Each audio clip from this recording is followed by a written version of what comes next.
Bilangan pasal 19. Air pentahiran. Tuhan berfirman kepada Musa dan Harun, inilah ketetapan hukum yang diperintahkan Tuhan. Dengan berfirman, katakanlah kepada orang Israel, supaya mereka membawa kepadamu seekor lembu betina merah yang tidak bercela, yang tidak ada cacatnya, dan yang belum pernah kena kuk. Dan haruslah kamu memberikannya kepada Imam Eleazar. Maka lembu itu harus dibawa keluar tempat perkemahan, lalu disembeli di depan imam. Kemudian Imam Eleazar harus mengambil dengan jaringnya sedikit dari darah lembu itu. Lalu haruslah ia memercikkan sedikit ke arah sebelah depan kemah pertemuan sampai 7 kali. Sesudah itu haruslah lembu itu dibakar habis di depan mata imam. Kulitnya, dagingnya, dan darahnya harus dibakar habis bersama-sama dengan kotorannya. Dan imam haruslah mengambil kayu aras, hisop dan kain-kain kirmisi, dan melemparkannya ke tengah-tengah api yang membakar habis lembu itu.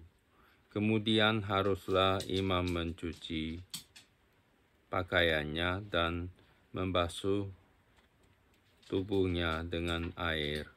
Sesudah itu masuk ke tempat perkemahan, dan imam itu najis sampai matahari terbenam.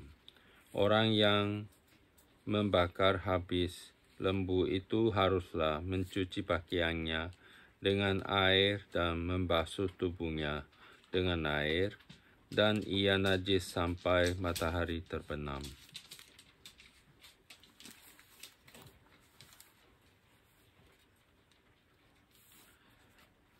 Maka seorang tahir haruslah mengumpulkan abu lembu itu dan menaruhnya pada suatu tempat yang tahir di luar tempat perkemahan, supaya semuanya itu tinggal tersimpan bagi umat Israel untuk membuat air pentahiran. Itulah penghapus dosa.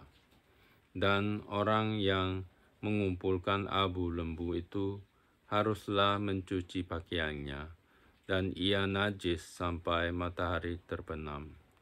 Itulah suatu ketetapan untuk selama-lamanya bagi orang Israel dan bagi orang asing yang tinggal di tengah-tengahmu. Orang yang kena kepada mayat, ia najis 7 hari lamanya. Ia harus menghapus dosa dari dirinya dengan air itu pada hari yang ketiga, dan pada hari yang ketujuh ia tahir. Tetapi jika pada hari yang ketiga ia tidak menghapus dosa dari dirinya, maka tidaklah ia tahir pada hari yang ketujuh.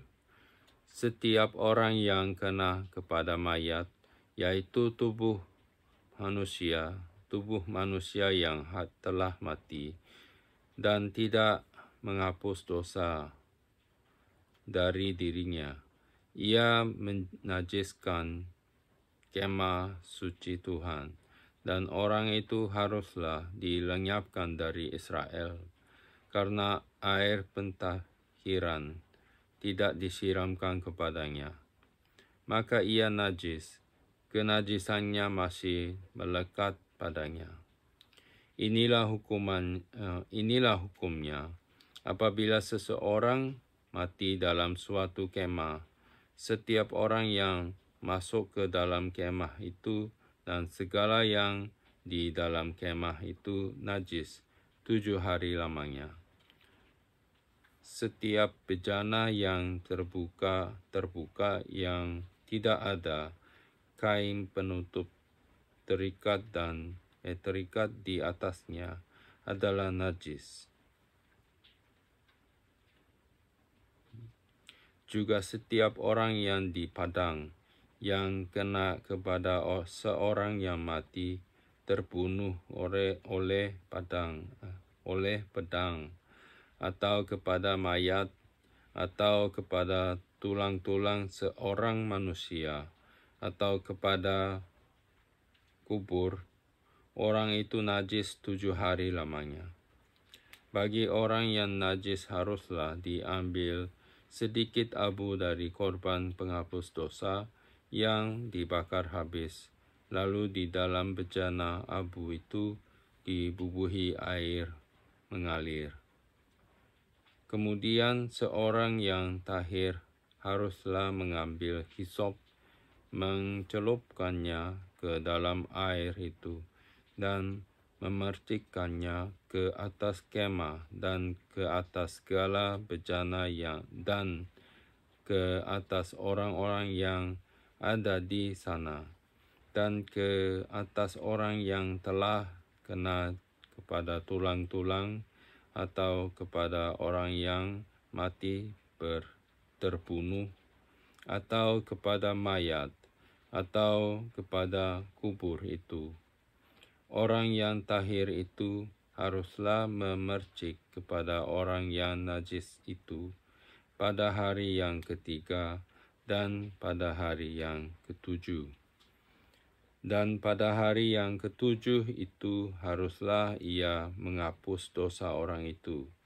Dan orang yang najis itu haruslah mencuci pakaiannya dan membasuh badannya dengan air. Lalu ia tahir pada waktu matahari terbenam. Tetapi orang yang telah najis dan tidak menghapus dosa dari dirinya, orang itu harus dilenyapkan dari tengah-tengah jemaah itu, karena ia telah menajiskan tempat kudus Tuhan. Air pentahiran tidak ada disiramkan kepadanya, jadi ia tetap najis. Itulah yang harus menjadi ketetapan bagi mereka untuk selama-lamanya.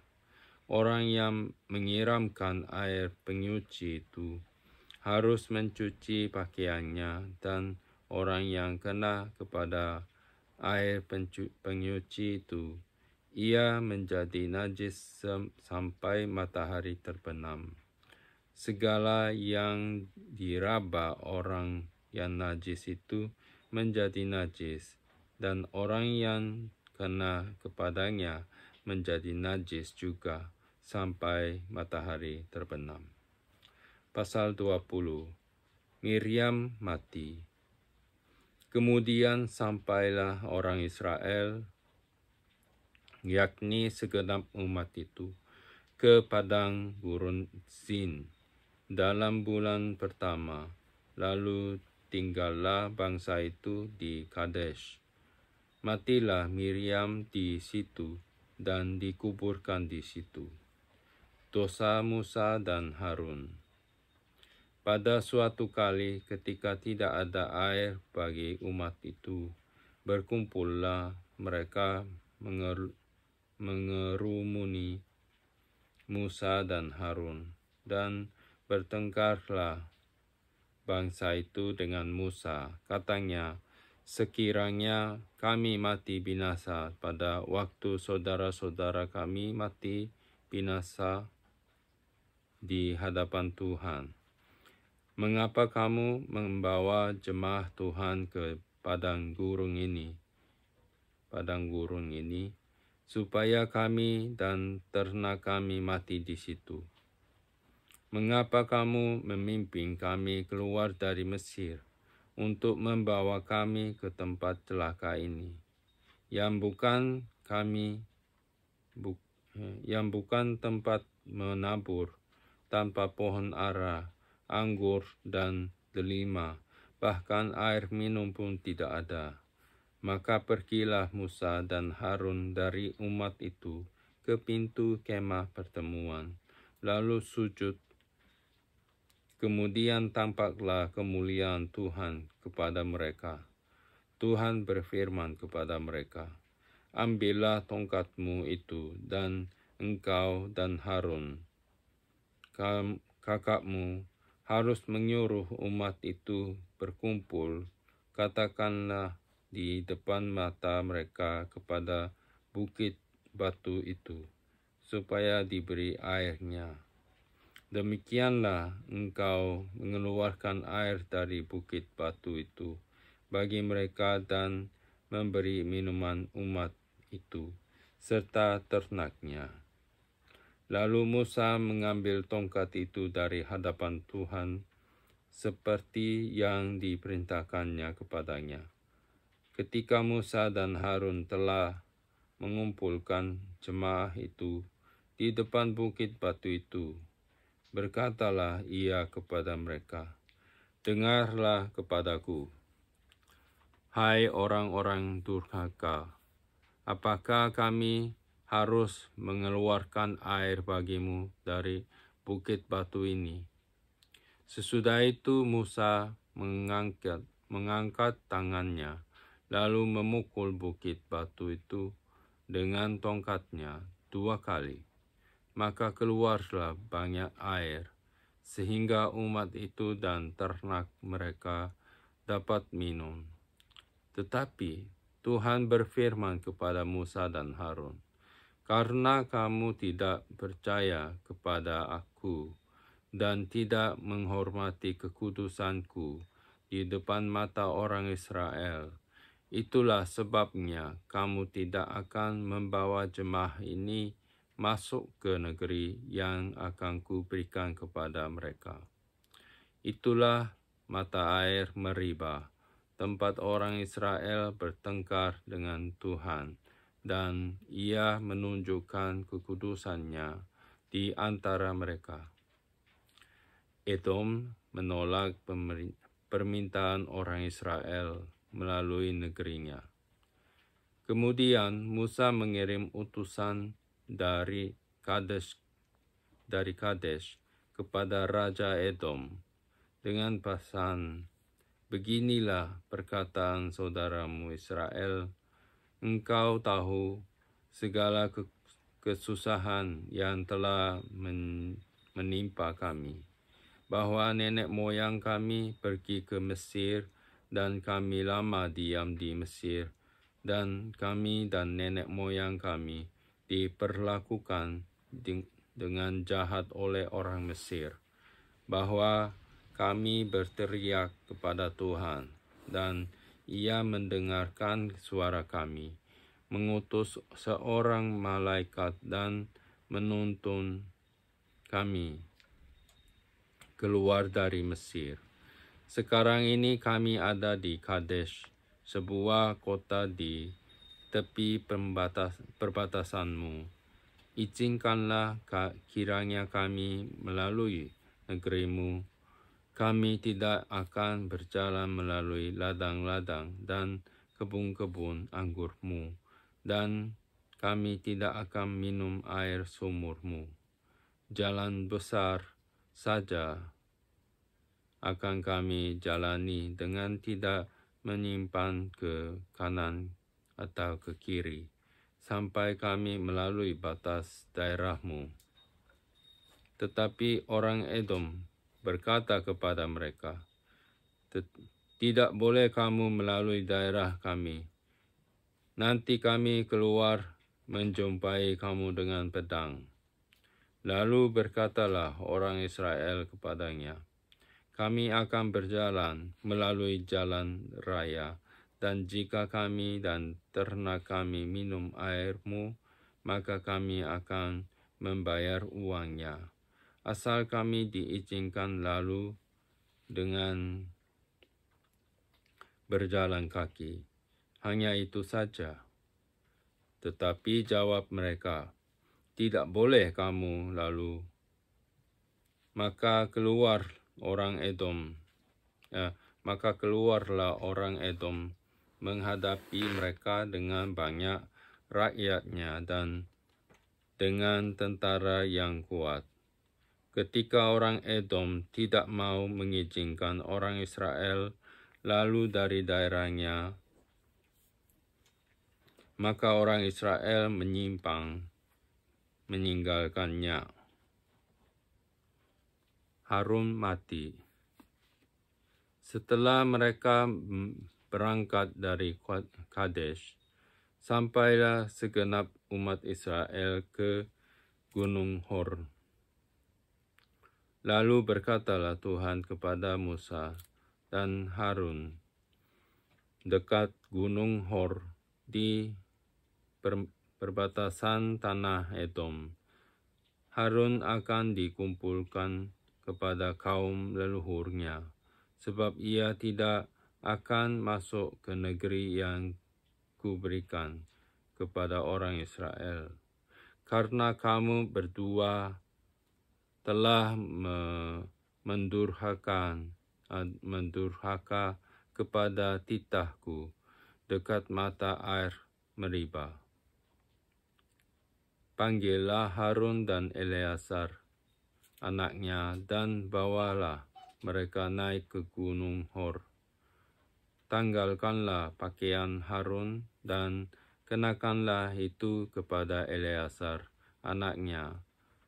Kemudian Harun akan dikumpulkan kepada kaum leluhurnya dan mati di sana.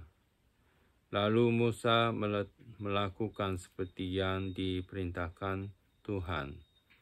Mereka naik ke Gunung Hor, sedang segenap umat itu memandangnya.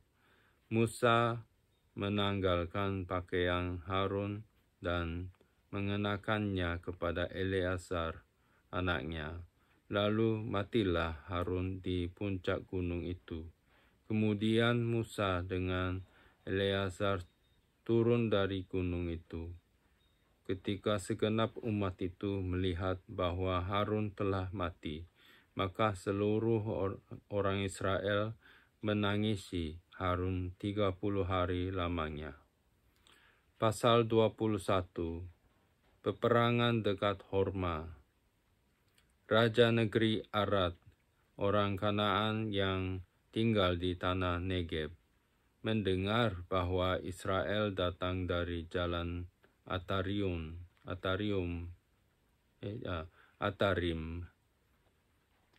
Lalu ia berperang melawan Israel dan diangkutnya beberapa orang tawanan daripada mereka. Maka bernazarlah orang Israel kepada Tuhan. Katanya, jika engkau serahkan bangsa ini sama sekali ke dalam tangan kami, kami akan menumpas kota-kota mereka sampai binasa. Tuhan mendengarkan permintaan orang Israel, lalu menyerahkan orang Kanaan itu. Kemudian orang-orang itu dan kota-kotanya ditumpas sampai binasa. Itulah sebabnya tempat itu dinamai Horma. Ular tembaga. Setelah mereka berangkat dari Gunung Hor, berjalan ke arah Laut Teberau untuk mengelilingi tanah Edom, maka bangsa itu tidak dapat lagi menahan hati di tengah jalan. Lalu mereka berkata-kata melawan Allah dan Musa, "Mengapa kamu memimpin kami keluar dari Mesir, supaya kami mati di padang gurun ini? Sebab di sini tidak ada roti dan tidak ada air, dan akan makanan hambar di ini kami telah muak." Lalu Lalu Tuhan menyuruh ular-ular tedung ke antara bangsa itu, yang memagut mereka, sehingga banyak dari orang Israel yang mati. Kemudian datanglah bangsa itu mendapatkan Musa dan berkata, "Kami telah berdosa, sebab kami berkata-kata melawan Tuhan, dan engkau berdoalah kepada Tuhan, supaya dijauhkannya ular-ular ini daripada kami." Lalu Musa berdoa untuk bangsa itu. Maka berfirmanlah Tuhan kepada Musa, "Buatlah ular tedung dan taruhlah itu pada sebuah tiang. Maka setiap orang yang terpagut, jika ia melihatnya, akan tetap hidup." Lalu Musa membuat ular tembaga, menaruhnya pada sebuah tiang. Maka jika seseorang dipagut ular dan memandang kepada ular tembaga itu, tetaplah ia hidup. Perjalanan ke daerah Moab. Kemudian berangkatlah orang Israel, lalu berkemah di Obot. Berangkatlah mereka dari Obot, lalu berkemah dekat reruntuhan di Abarim, itu di padang gurun yang di sebelah di timur Moab. Dari situ berangkatlah mereka, lalu berkemah di lembah Zeret. Dari situ berangkatlah mereka, lalu berkemah di situ, di seberang sungai Arnon, yang di padang gurun, dan yang keluar dari daerah orang Amori, sebab sungai Arnon ialah batas Moab di antara orang Moab dan orang Amori. Itulah sebabnya dikatakan dalam kitab peperangan Tuhan, Waheb di Sufa, dan lembah-lembah di sungai Arnon, dan lereng lembah-lembah. Lereng itu terbentang ke tempat di mana terletak kota Ar, dan bersandar pada batas daerah Moab. Dari sana mereka ke batas daerah Moab. Dari sana mereka ke Beer. Inilah sumur di mana Tuhan berfirman kepada Musa, "Kumpulkanlah bangsa itu, maka aku akan memberikan air kepada mereka." Pada waktu itu orang Israel menyanyikan nyanyian ini, Berbual-buallah, hai sumur, mari kita bernyanyi-nyanyi, berbalas-balasan, karena sumur yang digali oleh raja-raja, yang dikorek oleh kaum bangsawan di antara bangsa itu, dengan tongkat-tongkat kerajaan, dengan tongkat-tongkat mereka. Dan dari padang gurun mereka ke Matana, dari Matana ke Nahaliel, dari Nahaliel ke Bamot, dari Bamot ke lembah yang di daerah Moab, dekat puncak gunung Pisgah yang menghadap padang belantara. Peperangan melawan Sihon, Raja Heshbon. Kemudian orang Israel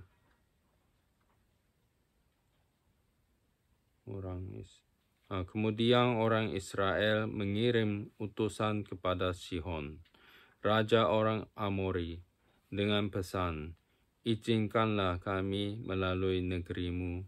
Kami tidak akan menyimpang masuk ke ladang-ladang dan kebun-kebun anggurmu. Kami tidak akan minum air sumurmu.